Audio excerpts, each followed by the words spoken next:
bring up a great point in that a lot of great players just didn't have the opportunity to compete for a championship because they didn't have a good enough team. It was just that plain True. and simple. They just went up against a better team, and they were just unfortunate. So what are they supposed to do in that scenario? And we look at them like, oh, he's a bum. Oh, this person sucks. Well, Oh, he's an they just went. underachiever. They went against a better team. What are they supposed to do? Transitioning, I want to get out of NBA Finals talk and I want to talk about ring culture. We've talked about this Yeah, we talked before, about it but last week. Yeah.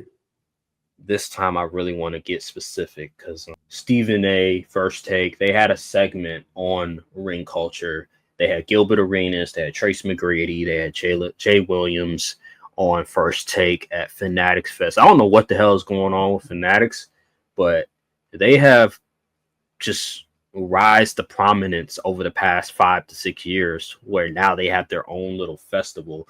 It's crazy. I don't know, some Illuminati stuff going on. I don't know what's going on. But anywho, they talked about ring culture, and I thought it was very interesting just how Stephen A was looking foolish in the conversation with Per usual. actual basketball guys. Because in the past, he would get away with saying the most egregious stuff. He would say something about, oh, you need that DNA, you need that ingredient, like a Larry Bird, like a Michael Jordan, like a Magic Johnson. Like, what the hell does that even mean? And not bring up LeBron James. I'm like, all right, what does that even mean? But ring culture, where are you on ring culture? I think we mentioned it before, but by the way, Colin Cowherd, he the volume on our story, he they saw it, they liked it, but this could also apply to the NFL as well, especially quarterbacks, and how we value rings so much that we ignore everything else that happened in the resume. So where are you on ring culture? If you would rank rings from importance in terms of a player's resume, where would you even rank rings? See, the whole rings argument is really depending on the context, because you can't convince me a guy like Robert Ory is greater than a guy like uh uh Charles Barkley because he has more rings. Like that you're just not ever going to be able to convince me that, because star players, yes, I know we would like star players to win rings, and all of the top players, most of the top players in the history of the sport has won a ring, but all of that is about context. You got to be put in the right position to win. You got to be put. Things got to go your way. A lot of times, winning rings, people don't want to hear, but a lot of the time it's luck. It's really just luck. Like, you gotta have the lucky matchup, a lucky bounce. Like, things have to go your way to win a ring. You can have put this phenomenal roster together and literally not get it done because of luck. Like, look at the Celtics. The Celtics, they were in another position. They were in prime position to possibly repeat, which a lot of people thought they were going to do, and then boom, Tatum tears his Achilles. The Mhm. Pacers, they just have a phenomenal run in the playoffs. Like, literally, all of this stuff is context based. Like, you cannot. It's not a guarantee in the NBA anybody's going to win anything. The Heat assembled one of the best teams we've seen in the 2000s in 2011, and they lost to the Mavericks. So, like, this stuff is all context based. It's so many things that go into it besides a player just being a star, so they're going to win. I think it's silly to look at the game like that.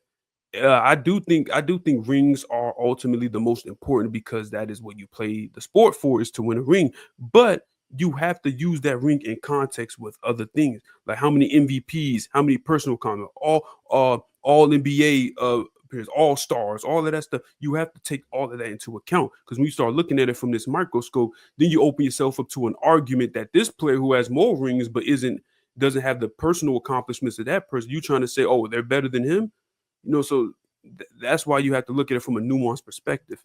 You can't Mm. just say, "Oh, this person has better rings, more rings, so they're better." Like, no, that's silly. That is silly. And I hate when people do it for the NFL the most, because the NFL, that is the hardest league to win multiple rings in. There are very few QBs. Let me try to name all the QBs that got multiple rings. I believe Troy Aikman got multiple rings. Tom Brady, of course. Joe Montana. Peyton Manning, Eli Manning, which is funny, Pat Mahomes, Roger Staubach. Oh yeah, Staubach. I'm not trying to go too far back. We're gonna be here all day. I think does Elway have two? He does. He does have two. Elway has two. It's like very few people. Very few people have multiple rings. Tom Brady got 7 of them. So he's significantly dropping the pool by himself. It's only been 50-something Super Bowls.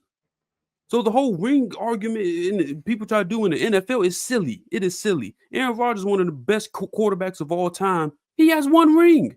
He's been to 1 Super Bowl, hasn't gotten back. It's so you mean to tell me Aaron Rodgers not as great because he only won 1 Super Bowl? Like, come on, let's be serious. Let's be very serious. People try to discredit like the whole, like people just do that whole weird thing with the winner. Like the show I work on, the host got on there. Kevin, that's my guy. I'm sorry to do this to you, but you got on live radio and said you have Jaden Daniels ranked ahead of Lamar Jackson. And Lamar has 2 MVPs, 1 unanimously. Like we are losing the plot completely. We are losing the plot when it comes to wins and championship and ring culture. At first, I ain't understand the whole deal. Like, what is ring culture? Is it the whole point of to play to win the game? But now I'm starting to understand. I got my eyes were open years ago. I was like, okay, the way these people talk about the game, it's ridiculous. It's ridiculous. People legitimately trying to say LeBron is in the top 3 player all time because of he got to so many finals and only has 4 rings. Like what? 4 rings in 20 years? That's a solid ratio. He's winning a ring like every 5 years. That's not bad. That's true. When we make our all-time top 10 list where we rank the top 10 best players ever, in my opinion, I'm going to do something different because in this year, looking at the way that I judge rings, I'm think a little differently because LeBron and the 4 and 6. Oh, he lost 6 times in the finals. Over the years, I used to knock him for it, but now I'm realizing that there's context behind those losses, and we can't just blame him for those losses. Not every loss is the same. There needs to be context. I give LeBron real flack for losing is that Mavericks one. Yeah, that's the only one where you can definitively blame LeBron for them losing. But all the other ones, there needs to be some type of context behind why did they lose? Was it his fault? What did the other team do? Did he have the better personnel? LeBron, they made finals in 07, right? The 07 they did finals against the Spurs. Played Spurs. It's the freaking Spurs. Like, come on now. 11, he ain't gonna lie. LeBron meltdown. 2015, Warriors. Kyrie. Kyrie got hurt. Kevin Love got hurt. The Warriors was just better. 2017, super team. 2018, super team. What is he supposed to do? Beats me. What is he supposed to do? So that's my thing. I'm not gonna. You have to have context with some of these things, and for knocking him to go to the final, going to the finals is hard. Going to the finals 10 straight years is ridiculous. That is difficult. Like that's no fluke. He was older. East was weak. Or LeBron was just very good. But then then them same people would get mad when people say Jordan ain't play nobody in the East. But no, Jordan was just that dominant. Why can't that same logic be applied to LeBron? That's true. That's true. And then also when it comes to, I thought Tracy McGrady brought up a good point. I will say that some of his points was a little, I was like, all right, bro, like you had some good team. I don't know what you're talking about. You never had the opportunity to play for a finals. Some of that was on you, but he did bring up a great point in that a lot of great players just didn't have the opportunity to compete for a championship because they didn't have a good enough team. It was just that plain and simple. They just went up against a better team, and they were just unfortunate. So what were they supposed to do in that scenario? And we look at them like, oh, he's a bum. Oh, this person sucks. Well, he's an underachiever.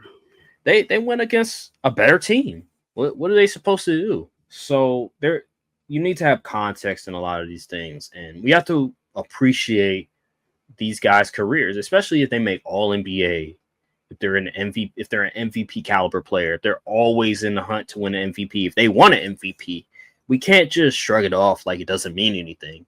That's ridiculous. That is ridiculous. MVP matters. All NBA matters. All defensive matters. All these things matter. It's not just about the championship. It's about the totality of their career, the resume, overall, what they did. When people just ignore all the other things that make them a great player, you look like a casual. You look like somebody that doesn't know basketball.